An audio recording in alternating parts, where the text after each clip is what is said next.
up, everybody? It's me, Jacob. And today, you're gonna help me solve a mystery. The case of the mysterious envelope. Dun, dun, dun! What do you think it is? Is it a thank you gift? A prank? A peace offering? Actually, peace is what we're talking about today. Peace is proving you care more about each other than winning an argument. But that doesn't get me any closer to finding out what's inside this package. I feel like I should be wearing gloves for this. Yeah.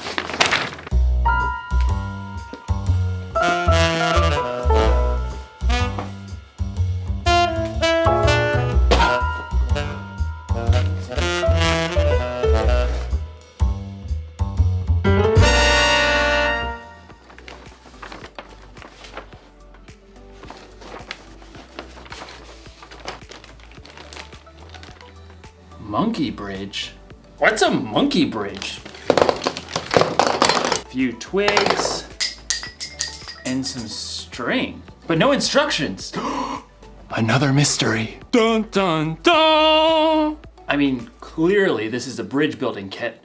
Well, maybe the sticks are the decking? But how do maybe I'm supposed to weave it together. This doesn't make any sense. I gotta get creative. I gotta think outside the box to find a solution. Actually, that's exactly what someone in today's story did. Now, how do you build a monkey bridge? The Bible. It's 66 books of history, stories, letters, and poetry that fit together to form God's one big story. The epic adventure of how He created us and loves us so much that He made a way to rescue us. As we travel through the Bible, from Genesis to Revelation, we discover people who met God and found their lives changed forever. Now, for an amazing story, inspired by the book of 1 Samuel, chapter 25. God had promised David would be king, but for now, King Saul ruled Israel. David lived his life on the run, followed by a group of misfits who had become friends and servants. One day, they arrived in the desert of Paran, near the land of a wealthy man named Nabal, who owned 3,000 sheep. We'll set up camp here, man. At first, Nabal's servants didn't know what to think. Too many strangers around these parts. We've had food and sheep go missing. But David's men were honorable. They didn't try to steal from the shepherds. In fact, David protected Nabal's shepherds from any harm. Stay as long as you like, my friend. About time for sheep shearing, isn't it? Oh, yes. Nabal will hold a grand feast when it's all over. Your men have helped us, so they should share in the celebration. David called for 10 of his men and gave them a message to send to Nabal. On it. David's messengers hurried up the mountain to Nabal's estate and were brought to stand before him. Well, what do you want? Nabal sneered down at the men while he continued to chew on a fine leg of mutton. David says, "May you live long. May things go well with you." Continue. He says, "I hear that you are clipping the wool off your sheep. When your shepherds were with us, we treated them well and protected them. Now please be kind to my men. Please give us any food you can find for us." Nabal leapt from his seat and hurled the mutton bone across the room. Who is this David? Probably a runaway servant. Why should I give bread and meat to a nobody? And his men who come from who knows where? David's men returned to camp and delivered the news. Oh, no, he didn't. Oh, yes, he did. Men, put on your swords. We'll make Nabal wish he hadn't.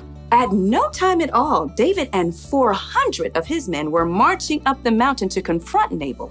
It seemed there was no stopping a battle.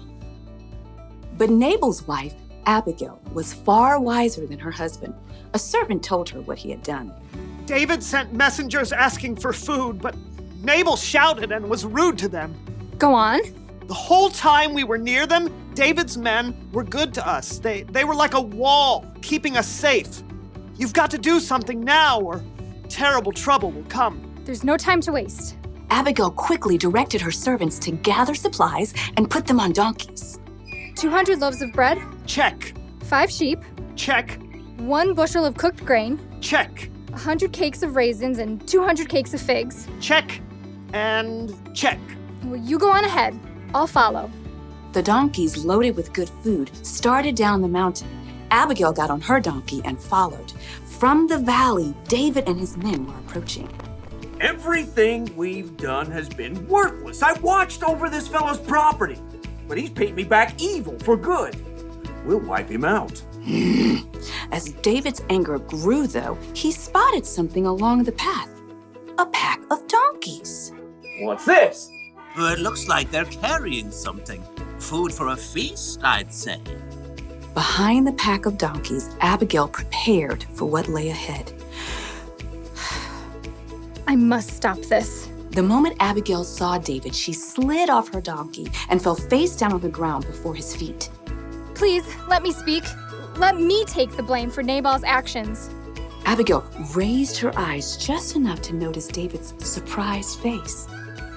He nodded. Don't pay attention to Nabal. He's always doing foolish things. I'm sorry I didn't get to see your messengers, but I've brought a gift for you. Right now, the Lord has kept you from killing Nabal and his men. Let the Lord deal with your enemies. Abigail rose to her feet.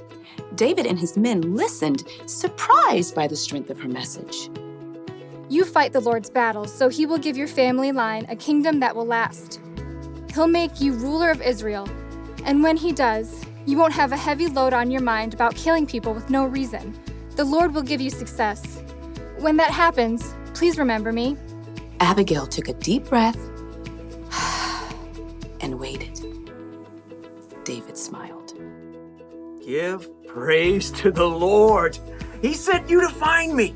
May he bless you for this. You have kept me from using my own hands to get even.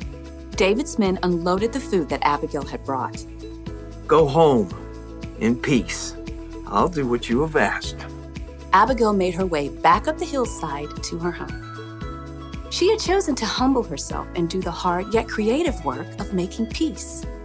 In the end, Nabal paid the high price for his foolish anger, but God blessed Abigail.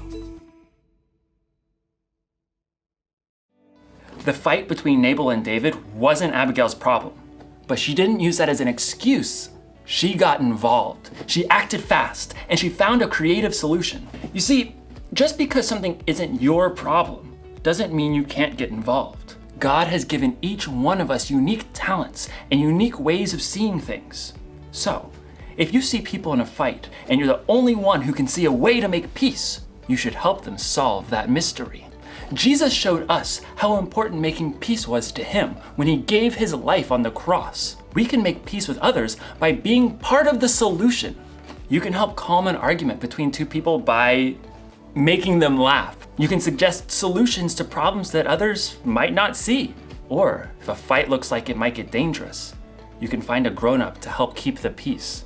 The one thing to remember today is this: you can show you care about others by being part of the solution. So this week, be on the lookout for creative ways to build bridges between people in your small part of the world. I'm gonna have to get pretty creative myself. Here's what the bridge is supposed to look like. Mystery solved. You know, if that bridge was full-sized, I could cross an entire canyon on that one thin little rope. But first I'd need to solve my fear of heights problem. Dun dun dun! I'll see you next time.